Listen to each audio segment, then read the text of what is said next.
जानबूझ करके भारतीय जनता पार्टी समाज में नफरत फैलाना, समाज में कैसे दूरियां हों या कैसे मुस्लिम समाज के लोग परेशान हों, यही फैसला जानबूझ करके लेते हैं। होली मिलजुल करके ही मनाई जाती है, ईद भी मिलजुल करके ही मनाई जाती है। मैं मंदिर दर्शन करने चला गया था तो मंदिर धो दिया था इन्होंने। मैं मुख्यमंत्री आवास से गया तो मुख्यमंत्री आवास धोया गंगा जल से इन्होंने। सुप्रीम कोर्ट ने समय समय पर सरकार को निर्देश भी दिए हैं। समय समय पर सरकार के खिलाफ सुप्रीम कोर्ट ने बहुत महत्वपूर्ण ऑब्जर्वेशन भी की है। उसके बावजूद भी सरकार मानने को तैयार नहीं है। अगर सुप्रीम कोर्ट कहे कि घर बनाना पड़ सकता है, मुझे उम्मीद है कि सुप्रीम कोर्ट न्याय देगा और आने वाले समय में जनता भी इन चीजों को देख रही है, क्योंकि जनता खुद महसूस कर रही है कि भारतीय जनता पार्टी की सरकार में संविधान सुरक्षित नहीं है।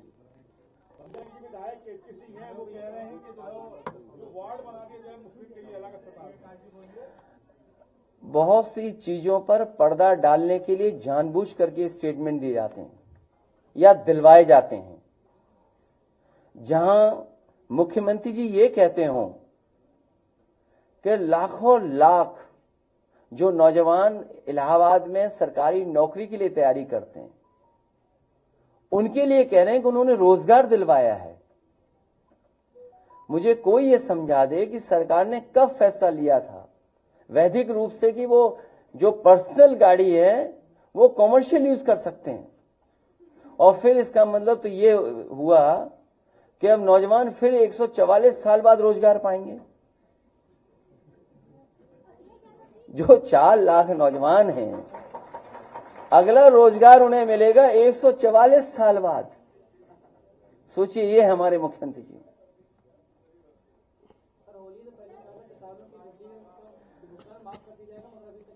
भारतीय जनता पार्टी से अच्छा झूठ, भारतीय जनता पार्टी से अच्छा झूठ का प्रचार,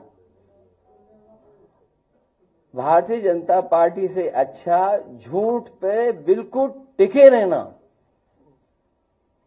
ये कोई कर नहीं सकता।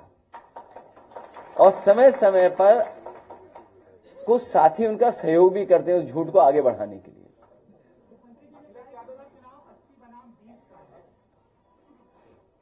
देखिए, वो गिनती क्या कर रहे हैं मुझे नहीं पता, लेकिन पिछड़ा, दलित, आदिवासी, आदि आबादी और तमाम हमारे अल्पसंख्यक भाई ये मन बना चुके हैं कि पीडीए की ताकत को और आगे बढ़ाएंगे।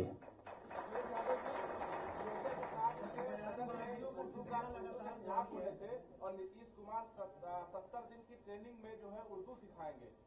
भाजपा के जो सहयोगी नीतीश कुमार, हमें और आपको यही नहीं पता लगता है कब हम उर्दू बोल रहे हैं, कब हिंदी बोल रहे हैं। तो फिर उनसे क्या उम्मीद करते हो आप? सोचिए, आप उर्दू का विरोध भी उर्दू में कर रहे थे वो, और अगर उनका भाषण पूरा निकालोगे तो आप में से बहुत सारे जागरूक समझदार लोग हैं, खुद बता दोगे उर्दू शब्द कितने इस्तेमाल किए हैं। ये बात समझनी चाहिए कि उर्दू भारतीय भाषा है, यहीं पर जन्मी भाषा है। उन्हें इस बात का भी नहीं पता था, याद होगा आपको, नुज़ूल वाला मामला। नज़ूल में उन्हें लगा कि ये जो शब्द उर्दू है, इसका मतलब नज़ूल की जमीन सब मुस्लिम भाइयों की है। सोचिए क्या कानून ला रहे थे वो, याद है कि नहीं याद है आपको? इसलिए हमारे मुख्यमंत्री 30 मार खाए हैं। न केवल वोटर लिस्ट में सुधार होना चाहिए, बल्कि सुधार इस बात का भी होना चाहिए कि जो वोटर है वो वोट डाल ले।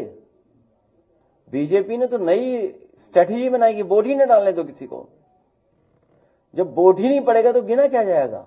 इसीलिए हमने अपने चौरसिया समाज के लोगों से आज कहा, हमारे पार्टी के नेताओं ने भी कहा कि सबसे पहले अपना वोट बनाएं। जो 18 साल से ऊपर हो गए वो वोट बनाना शुरू करें, अपनी वोटर लिस्ट को बेहतर करें।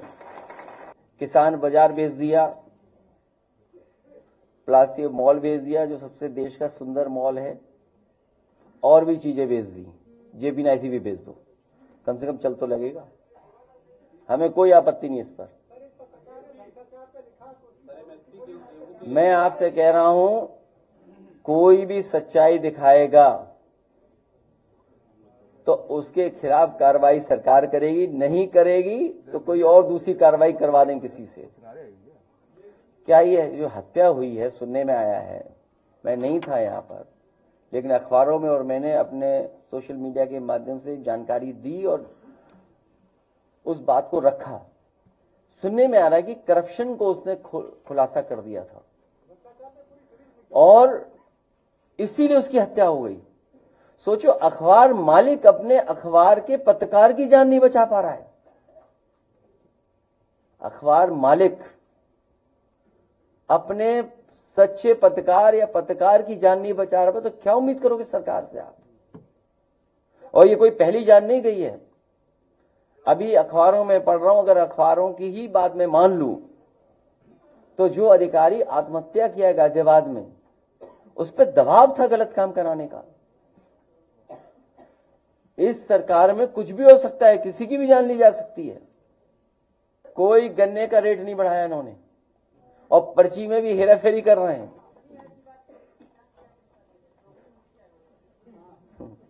नहीं, उनकी आय तो इतनी हो गई, हमारा आप ही नहीं को पता है।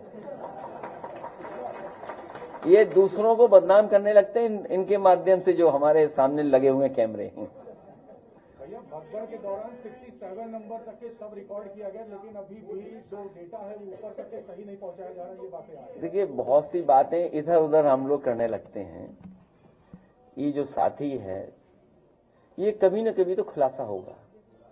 पूरे प्रयागराज में कई सार्वजनिक स्थल पर, पब्लिक प्लेसेस पर, खोया पाया केंद्र पर लोग अपने लोगों को ढूंढ करके, परिवार के सदस्यों को ढूंढने आए, नहीं मिले तो उनके पोस्टर लगा दिए। और मुझे सुनने में आया है कि सरकार के इशारे पे जो पोस्टर लगाए गए थे वो भी हटाए जा रहे हैं। एक तरफ तो सरकार की जिम्मेदारी बनती है कि जो लोग खो गए हैं, जिनकी जानकारी नहीं मिल पा रही है, कम से कम परिवार के लोगों को वो जानकारी मिले। अगर सरकार नहीं कर रही है, वो स्वयं ढूंढना चाहते हैं, तो वो पोस्टर भी हटा दे रहे हैं। जानबूझ करके भारतीय जनता पार्टी समाज में नफरत फैलाना, समाज में कैसे दूरियां हों या कैसे मुस्लिम समाज के लोग परेशान हों, यही फैसला जानबूझ करके लेते हैं। अखिलेश जी, कल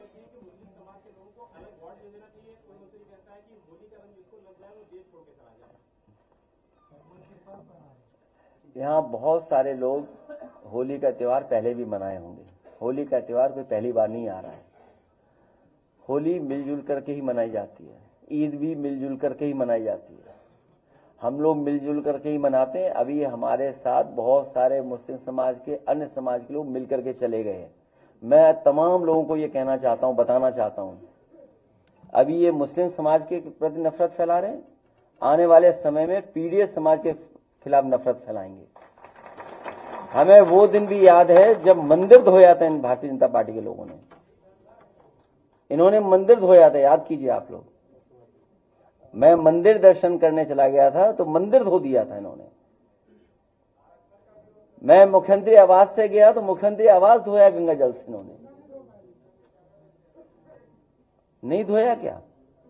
तो अभी ये मुस्लिम भाइयों के खिलाफ फैला रहे हैं नफरत, बाद में यही पीडीए परिवार के खिलाफ नफरत फैलाएंगे। ये चौरासी समाज के लोग जानते हैं, इनके समाज के नेता, उनको क्या क्या नहीं फेस करना पड़ा था।